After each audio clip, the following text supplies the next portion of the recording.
Hey, welcome to the channel. It's Jack, the muscle and mobility maker with Stronghold Strength and Conditioning.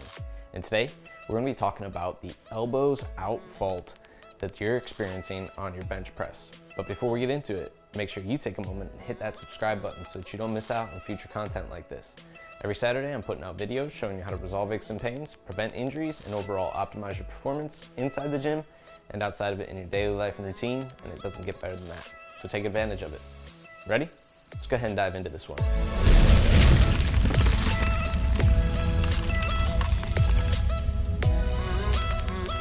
All right, like I said, today we're gonna be taking care of that elbow flare that you're getting on your bench press. So you're unracking, you're going through the press, and then as you go to get that weight back up, those elbows want to kick out, and you have a really hard time keeping those elbows in a good path on that bar.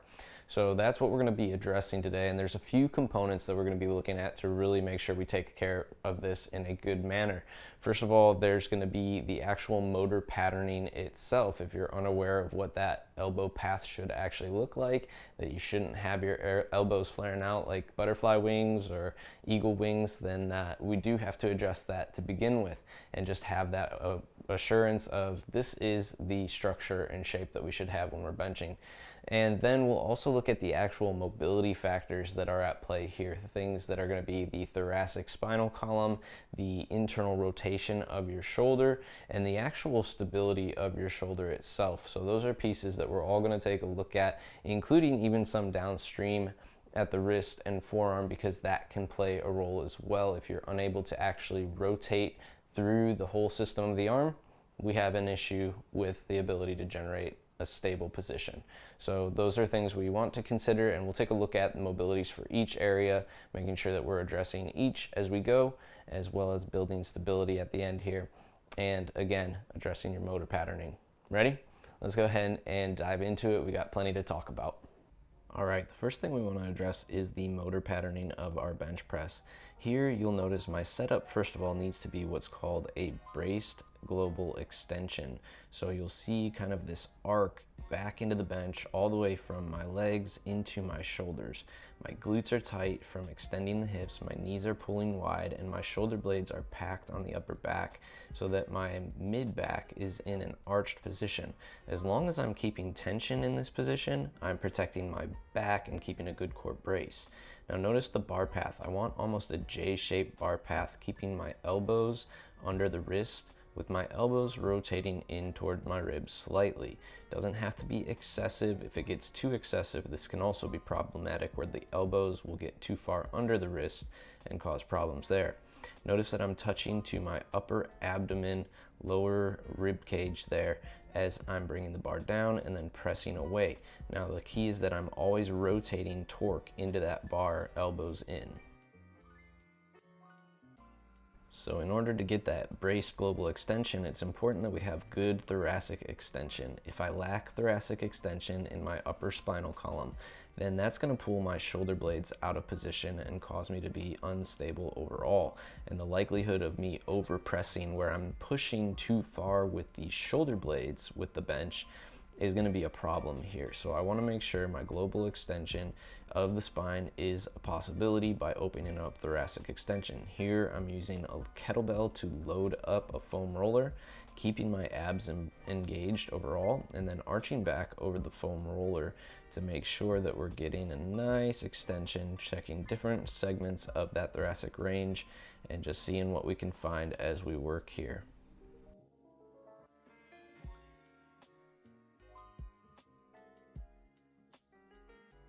I also want to bias my thoracic extension with the arms overhead to get those lats and triceps. Here my butt's tight, my stomach's tight, and then I'm using the kettlebell as an anchor and trying to get as close to the floor as I can, keeping the elbows rotated up toward the ceiling to really open up again that thoracic extension and that posterior arm. Next, we want to make sure that we have internal rotation of the shoulder at the glenohumeral joint, the ball and socket. If I have missing thoracic extension, that pulls my scapula out of position. But if I also have missing internal rotation of the capsule itself at the shoulder, that can also pull my shoulder blades out of position to make up for that lack of internal rotation. So since our scapula are very mobile, they can make up for missing mobilities that we can kind of compensate in this way. So here I have my arm behind my back. I'm pulling the shoulder blade into a backward pull position with the band at the front of the shoulder. What I want to do is a couple rolls in each direction. I want to let the band simply pull me open as much as possible, and I'm keeping my abs braced here to maintain a nice solid structure from my core. So my abs are engaged, my glutes are engaged, and I'm just letting that band pull my shoulder into a good position. This might feel real nasty if you don't have that internal rotation. Next, we're going to move it down to the elbow here, because as we get into that bottom position of our bench press, our elbow will get pulled into this position where we're deeper, breaking that plane of our body. So we need to make sure that as that elbow drops past our body, that internal rotation limitation does not pull us out of position and pull our scapula from that tightly packed position against the bench. Those are your anchors. We want to keep those anchors in place, and this is how we're going to be able to do that, making sure that we have the internal rotation that we need. And we're going to continue to move that even further down the arm to fully extended arms. So here we're even getting the biceps involved, making sure those are opened up as much as possible as well. So place both hands in, reach both arms back. My thumbs are pointed down, and you'll see me start to play with rotation a little bit here as well with my forearm. So I want to work rotation into this as much as possible, because that is a key to generate torque off the bar, making sure that I have full ability to use that rotational strength to create stability. So you'll see me rotating in and out in this internally rotated position. That's going to be most stable as we're pulled into this back position. Again, glutes tight, abs tight, a nice, strong, solid brace as I'm holding it. Now, the last one we're going to do is actually put the elbow in, and again, we want to bias this overhead position so that we can open up those lats and triceps. Lats and triceps can pull you into an internally rotated position if they are excessively tight and shortened. So here we're going to address that by opening them up with the band at the tip of the elbow, and then playing with an externally rotated shoulder as well. So dropping the elbow out to about shoulder level, glutes tight, abs tight, play with that a few times, and then also let it settle into the overhead position, opening that up completely.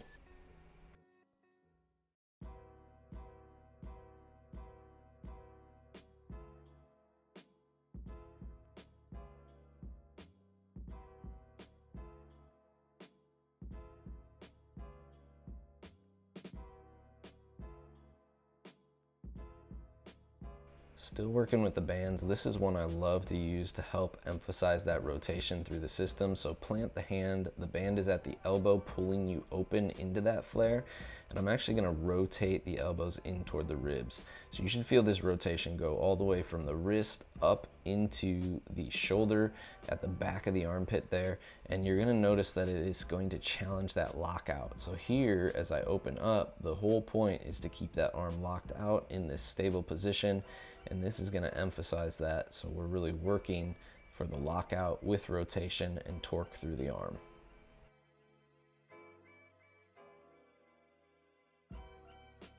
And lastly, with the bands, if my wrists don't rotate, neither does the torque happen there. So we need that wrist to rotate in order to be able to generate torque off the bar. So here I've got a band down low, I'm a little bit elevated up on a plate. We could use a bench as well, whatever's easiest for you to set up with, but just so you have some elevation, so it's pulling at a downward angle. And here I'm just twisting in and out in that rotation through the system of the arm. Again, you'll feel that all the way back up into the shoulder. And then I'm also going to work extension a little bit and then play with that rotation. So I want to see how deep I could get it as I'm rotating as well. Next, we're going to move into some self-myofascial release, because this can help open up those tissues, especially along the anterior side of the body, but also checking in on those posterior again. So here we're going to start with the pecs, and we're going right below the collarbone. I'm tracing a line along that collarbone from the sternum out toward the AC joint of my shoulder. or the front of the shoulder as well, those anterior deltoids. That's kind of where we want to dig into those tissues. If you find those tender points along there, or resistance to the pressure of the ball that's a little bit uncomfortable, you want to flex on those areas for a couple seconds and then release, and just see how far we can actually let that ball sink in deeper. You can move that ball then to the posterior shoulder here, and we're going to get the lats a little bit, we'll get teres some, we'll get the tricep insertion, we're going to get the rear delt a little bit as well. So you're just going to hit all of those tissues as you're reaching up overhead, trying to free up that movement. Again, if you find stiff tender points, those are the ones that we want to focus on. Breathe, allow that ball to sink in a little bit deeper. A lot of times when there's tension, it's because you're holding it against that ball. You need to let that go. Just let that ball sink in and relax onto it. So use diaphragmatic breathing to help you relax into the position.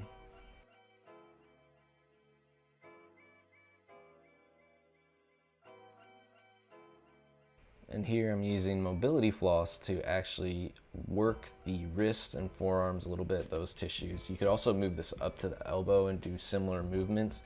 So here again, planting the arms, focusing on that rotation, internal and external, feeling it go all the way up the arm, really challenging that rotation externally so that we can get those hands in a good position, pointed back all the way around toward me.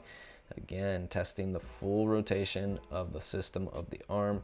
But the voodoo floss here works in a couple ways. We're getting the self-myofascial release from the compression of the band. We've got the blood flow restriction going on as well at the same time, so we can even build a little bit of strength at these tissues and resiliency. So here we're going the back of the palm. Again, focused on rotating my elbows in, feeling that all the way up from my hands into my shoulders, anchored on my upper back. This is all going to transfer into your bench press.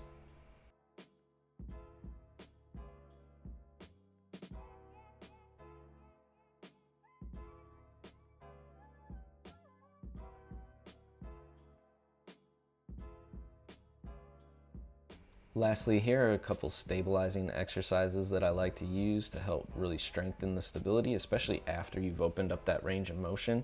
So I've got a band anchored on a post. You'll notice that I'm actually rotating the band around my hand as I use it to almost imagine I'm breaking the bar.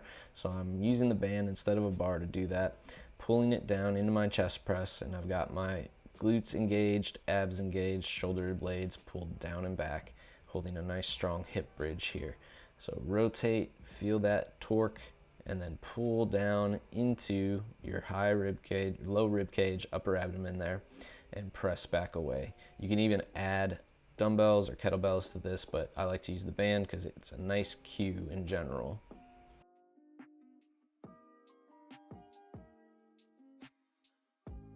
And then I'm also a big fan of bottoms up kettlebell work because it requires you to really know how to stack your wrist over your elbow well. So here I'm doing a bottoms up kettlebell floor press. I'm not just laying on the floor here. That's something to really pay attention to, is I'm actually driving into the floor. So I do have that braced extension, again, with my glutes engaged and my shoulder blade pulling down and back into the floor from both sides. I want to make sure that I don't rotate in toward the side of the kettlebell, so that's why I'm reaching the free arm out to the other side and pressing that into the floor. That helps me stay more balanced and not compensate in toward the loaded side, which can be a challenge, especially if you've been having stability issues around your shoulders. So this is one that's worth building up that will feed directly into your bench press very nicely.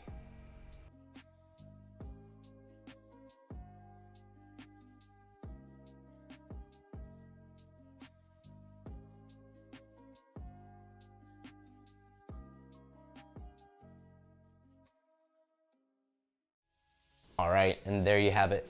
How to address your elbow flare on your bench press. The awareness of the motor patterning that you need to have, the actual mobility that you need to have, and the tools to help you address it. If you like this video, make sure you let me know by clicking that big thumbs up down below, and take a moment to share this one with a friend, especially if you're their spotter, their gym buddy, whatever it might be, and you see those elbows flaring on their bench. Help them address it before it becomes a real problem in the long run with any shoulder aches or injuries. If you're somebody who struggles with shoulder aches and pains or limitations in your mobility that are actually driving further issues and you want direct help, what I want you to do right now is drop down below in the description to fill out a coaching application and schedule your mobility blueprint call.